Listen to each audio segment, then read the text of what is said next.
Hey, what is up mortals, it's Edward Sailor here, and before we get into today's video, there's something I'd like to say. I'd like to let you all know we have a merch store. Some of the items in it are only available for a limited amount of time, so if you're interested, go into the description and check it out. Each purchase helps us make more content. Secondly, if this video hits 300 likes by the end of the week, we will continue this what if. Thirdly, if you didn't know, only 41.3% of you guys are subscribed to us, so please hit that subscribe button and click the bell icon. Now with that out of the way, let's get into the story. Where we last left off, the first event of the sports festival had just ended with Toga getting first place, Izuku getting second place, and Shigaraki getting third. Throughout the first event, Izuku had started manifesting other strange quirks. With the next event being the Calvary battle, Izuku wouldn't be isolated as much since he didn't have the highest points.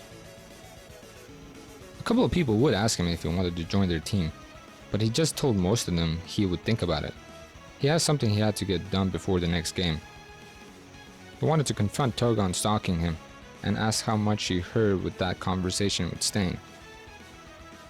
So as he looked around for her, he saw her running around frantically trying to find people to join a team with her, but it seemed most people were just ignoring her, not wanting to become targets themselves. As Izuku approaches Toga, she immediately starts begging for him to team with her, saying, "Oh my god, Izuku, please team with me, no one else will." This throws Izuku off a bit for a couple of reasons. No one ever wanted him on their team before, let alone actually begging him. It even felt strange when the others asked him when he was trying to find Toga. Not to mention he had never properly met Toga before, and she was already calling him by his first name, which commonly isn't done by people in Japan. As Izuku just stands there speechless, Uraraka walks up awkwardly and asks if those two were teaming, and if so, could she join?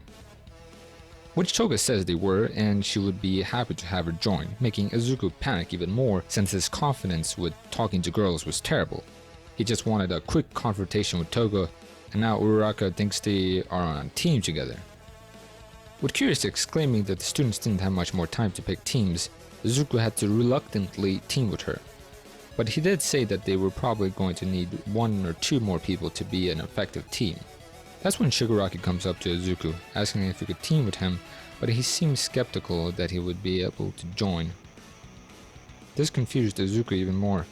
He was great friends with Shigaraki, why would he say no? "I didn't want to rely on you, because we were close, and since the 3 highest points in one group is a terrible idea, but most people don't want me because of my quirk."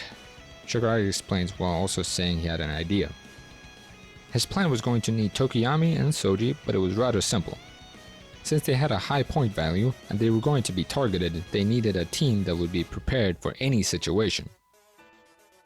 Soji was going to be at the front, using his arms as a shield if needed, with Tokiyami either being in the back or front using Dark Shadow for both attacking or defending. He was very versatile in this situation, especially since Stain taught him how to use Abyss Body, because he recognized one of his weaknesses. Izuku would be the rider, since his overflow quirk would be good at keeping away anyone from his headband if Soji or Tokiyami failed. Toga being able to transform into people and using their quirks meant she could help double up on anything they needed, but Shigaraki didn't know what she needed to have to activate her quirk. Uraraka was a bit of a wild card, however. Shigaraki didn't really plan to have her on the team, but since she was already with Izuku, he didn't have a choice. Shigaraki himself would be at the back because of his decay quirk. People would be too afraid to get close to him. You may think that it means it would be a better idea for him to be the rider than Izuku, but keep in mind there was still a chance Shigaraki might accidentally use his quirk on someone if they get too close to his hands. But he could still help hold up Izuku from the back. With the team set up, the game was close to beginning. Izuku did a few things first, like telling Toga they were going to need to have a serious talk after this, and then he wanted to make sure his active quirk was overflow and that he had enough stored pain. There were a couple of changes to the game, however. In the normal game, you were only given 1 headband and weren't allowed to purposely knock down your opponents. In this version, the leader was given headbands for each of the teammates' points, and you were freely allowed to knock down your opponents, but nothing was stopping them from getting back up. As the game starts with Curious telling the teams to go, most teams begin to charge at Team Izuku, with Monoma leading the charge while yelling at Toga, calling her a traitor for siding with students in 1A. Standing up slightly, Izuku takes a deep breath as he puts his arm out. He had to keep his emotions in check, or else he risks swapping to a different quirk he didn't know how to use properly. Then he blasts off a powerful blast of kinetic force, blasting away the other teams.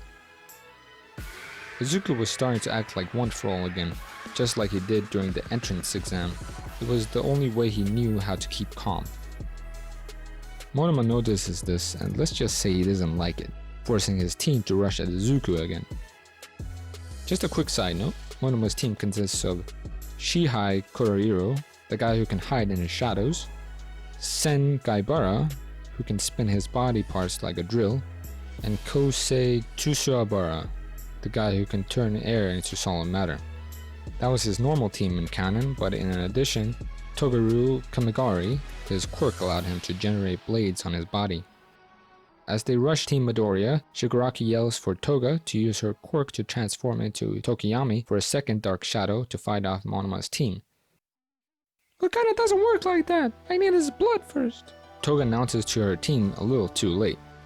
With Monoma's team getting close, Izuku begins to panic with his quirk chaining to Tool Arm. Burning a small chainsaw by accident, Izuku uses it to lock blades with Togaru, who was at the front of Monoma's team and keeping him away. Then Soji uses his duplo arms to create a makeshift shield around Izuku's chainsaw arm, with Dark Shadow pushing away the opposing team, letting Team Midoriya get away. With them getting away, Shigaraki starts arguing with Toga about not telling them about her strange quirk activation requirements, which in hindsight would have been a good idea. They didn't get much time to come up with a new strategy as Team Bakugo starts to charge at Izuku's team. Though Bakugo oddly wasn't yelling or anything like that, he seemed rather calm. As he gets close, Bakugo jumps into the air using explosions to blast over Soji's shield with a line of Sero's tape wrapped around his arm, which was still connected to him. With Bakugo behind Izuku, Dark Shadow attempts to stop Bakugo, but he is blasted away by him as he grabs a random headband and is pulled back to his team with the aid of an explosion as well. Izuku was surprised that Bakugo didn't go for an all-out attack, and instead used a trick to get points. Something wasn't right with him. As he checks his headbands, which he had around his neck, he sees Toga's one was gone, meaning he had taken the 10 million points. What? Is One for All's chosen successor losing points? He must have chosen the wrong one then. Monoma laughs as he and his team rush at Izuku's once again. This time Monoma appeared to have copied Kendo's quirk, Big Hand, and was ready to attack. Shigaraki roars at Monoma, telling him to shut up, while letting go of Izuku with one hand and putting on the ground, making the ground where Monoma's team was unstable. But Kosei uses his solid air quirk to create a path of solid air straight to Izuku. A strange feeling overcame Izuku. He felt like he had to stand his ground and fight. He couldn't just run. He knew since his vision was normal, he was either using Tool Arm or Overflow. As he held his hand out and went to activate his quirk, black tendrils that had red, prominent, cracked lines extend from his fingers and went straight at the enemy team. Monoma blocks it with his oversized hands, but Izuku already knew what quirk he had just unlocked. The tendrils go around his hands and wrap around Kosei's foot, causing him to create a massive wall of solid air in between the teams while the tendrils retract. The quirk Izuku had just randomly unlocked was called Forced Quirk Activation, and it allowed Izuku to forcefully activate people's quirk by the use of the tendrils that come from his fingers. And the reason Izuku knew how to use it straight away was because it was one of One for All's signature quirks. He had studied it a lot before meeting him. "Tomura, we need to fight! Trust me!" Izuku yells out to Shigaraki and his team, surprising them. If they tried to fight Monoma's team, they'd risk losing another headband. But as Izuku tried to explain to Shigaraki that they needed to, Toga suddenly transformed into Tokiyami with a second Dark Shadow appearing. Surprised, Izuku went to ask Toga where she got Tokiyami's blood from, but Tokiyami cuts him off and tells him not to ask. While he was disgusted, Izuku didn't question it. The second Dark Shadow was more like a puppet compared to the normal one. It didn't have its own personality, and meaning it was more easily controllable. There wasn't much time left, about 3 minutes. Monoma's team already had a few headbands, meaning they didn't have to fight Team Midoriya, but Monoma still held his grudge against Izuku. It was only made worse by seeing him use forced quirk activation, one of the one-for-all signature quirks. Monoma starts to break the solid air barrier with his oversized hands as Izuku's team brace themselves, Izuku telling them the new plan. As soon as Monoma breaks the barrier, Izuku yells for Shigaraki, getting him to start decaying the area around and under Monoma. It was getting better at only decaying certain areas. Then the two Dark Shadows rushes Monoma's team, followed by Izuku's forced quirk activation tendrils. Uraraka was also riding on the back of one of the Dark Shadows. One of the Dark Shadows would attack Monoma head on, while one with Uraraka on it would go around the side with her tagging everyone with her quirk. Then the forced activation tendrils wrap around Senkaiibara, causing his drill quirk to go crazy, causing his team to get pushed into the air and float away from each other. They would be left floating a minute before Uraraka would let them down, just when the game was ending. What? What are you? Monoma roars as he hits the ground with the rest of his team. Immediately he gets up and runs at Izuku, demanding for him to explain everything about his multiple quirks. Bakugo watches from a distance while wanting to know the same thing, but he'd much rather watch two people he hates fight it out. Monoma grabs Izuku by the shirt and starts yelling at him. It seems his calm and collected personality was just a facade. As he continues to yell, Toga tries to get him off of Izuku, with Shigaraki getting ready to punch him, but Monoma's team pulls him away. Senkaiibara brings up the point that they had enough points to get into the next round. They could fight later. As Monoma was pulled away, he gave Izuku a death stare while giving him a neck-cutting gesture. Thank you all for watching the video to the end. Now there's a few more things that I'd like to go over before the video ends. Firstly, I'd like to let you all know we have a merch store. Some of the items in it are only available for a limited amount of time, so if you're interested, go into the description and check it out. Each purchase helps us make more content. Secondly, I'd like to thank our $5 plus Patreon supporters for helping to fund these videos. Lastly, on behalf of We the Celestials, I'd like to thank the writer for this video, as well as the editor for this video. Their details will be in the description. If you're a voice actor, editor, or writer, or you're interested in becoming one of those, go to the Discord that is in the description of this video and hit up the head of one of those areas. We're always looking for members to join us.